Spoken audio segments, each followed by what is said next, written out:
नमस्कार, मी सुरेखा आणि आपण पाहतात तारा न्यूज। पाहूयात आज दिवसभरातील काही महत्त्वाच्या घडामोडी।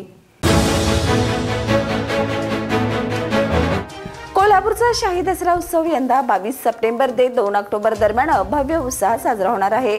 जिल्हा प्रशासनाच्या पाठपुराव्यामुळे राज्य शासनाने याला प्रमुख राज्य महोत्सवाचा दर्जा दिलाय।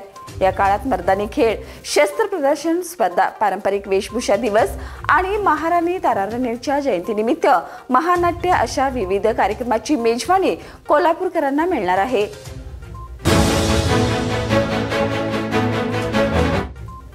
शाहू चित्रमंदिरासमोरील शाहू क्लास मार्केट परिसरातील अस्वच्छतेचा प्रश्न दिवसेदिवस गंभीर होत चाललाय। येथे भंगार बाजार भरत असून पावसाळ्यात नेहमी पाणी साचून चिखल तयार होतोय। त्यामुळे व्यापारी आणि ग्राहक यांना प्रचंड त्रास सहन करावा लागतोय। त्यातच आता या परिसरातील अनेक ठिकाणी ड्रेनेजची झाकणं तुटलेली असून नाल्यात मोठे खड्डे उघडे पडलेले आहेत।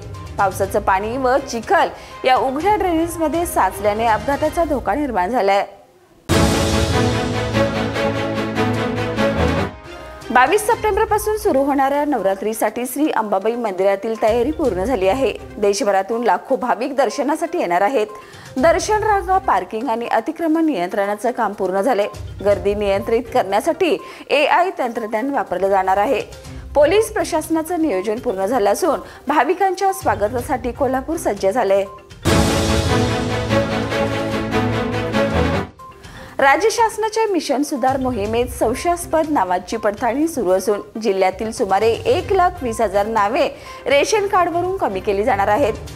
सलग धान्य न घेणारे, परराज्यात गेलेले, मयत व अपात्र लाभार्थी यांच्यावर ही कारवाई केली जात आहे। आतापर्यंत 18,499 जणांचं धान्य बंद करण्यात आलंय। महानगरपालिका परिवहन उपक्रम अर्थातच KMT मार्फत सुरू करण्यात येणाऱ्या दुर्गादर्शन विशेष बस सेवेला यावर्षीही भाविकांचा उदंड प्रतिसाद मिळत आहे। या परंपरेला चालना देत यंदाही 22 सप्टेंबर ते 1 ऑक्टोबर दरम्यान विशेष वातानुकूलित बस सेवा उपलब्ध करून देण्यात आली आहे। शनिवारपासून या सेवेची तिकीट विक्री सुरू झाली असून शहर प्रमुख वाहतूक निरीक्षक नंदकुमार मोरे यांच्या हस्ते अंबाबाईच्या पूजनानंतर तिकीट विक्रीचं उद्घाटन करण्यात आलंय। आजरा ST स्टँडवर एका खासगी चारचाकी वाहनाने आपोआप महामार्गावर धडक दिल्याने काही टू व्हीलर गाड्यांचं किरकोळ नुकसान झालंय, तर कोणीही जखमी झालेले नाही। तरी प्रवाशांच्या सुरक्षेचा प्रश्न मात्र गंभीर ठरलाय। ST महामंडळाने लाखो रुपये खर्चून भव्य बसस्थानक उभारलं असलं तरी खासगी वाहनांचं अतिक्रमण आणि रिक्षा थांबे हटवल्यामुळे प्रवाशांची गैरसोय होते। नागरिकांच्या मागणीनुसार आगार प्रमुखांनी स्टँड समोरील बाजूस संरक्षक भिंत बांधून रिक्षा थांबे योग्य नियोजनाने ठेवण्याची तातडीची आवश्यकता आहे। रानभाज्यांमध्ये आरोग्यवर्धक गुण असून त्यांचा महोत्सव केवळ जिल्हास्तरीय न राहता राज्यस्तरावरही साजरा व्हावा अशी अपेक्षा पालकमंत्री प्रकाश आंबेडकर यांनी व्यक्त केली। राजारामपुरी येथील VT भवन पाटील स्मृतिभवनात झालेल्या जिल्हास्तरीय रानभाजी महोत्सव व पाककला स्पर्धेच्या उद्घाटन प्रसंगी ते बोलत होते। कोल्हापूर, सांगली, सातारा येथील सुमारे 150 महिला बचत गटांनी यामध्ये सहभाग घेतला होता। 100 कोटीच्या निधीतून शेंडा पार्क येथील राजश्री शाहू वैद्यकीय नगरी साकारली जात आहे।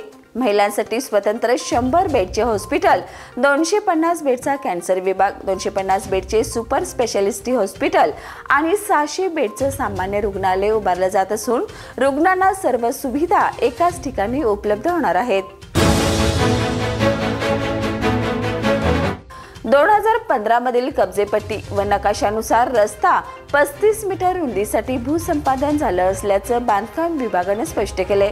108 भूधारकांनी कब्जेपट्टी दिली होती आणि कोणतीही हरकत नोंदवली नव्हती। अतिक्रमण हटवण्याच्या मोहिमेत राजकीय आडकाठी झाली, मात्र बैठकीच्या आश्वासनानंतर तणाव कमी झालाय। तर या होत्या आज दिवसभरातील काही महत्त्वाच्या घडामोडी। उद्या पुन्हा भेटूया नवीन बातमीपत्रासह। तोपर्यंत पाहत रहा तारा न्यूज।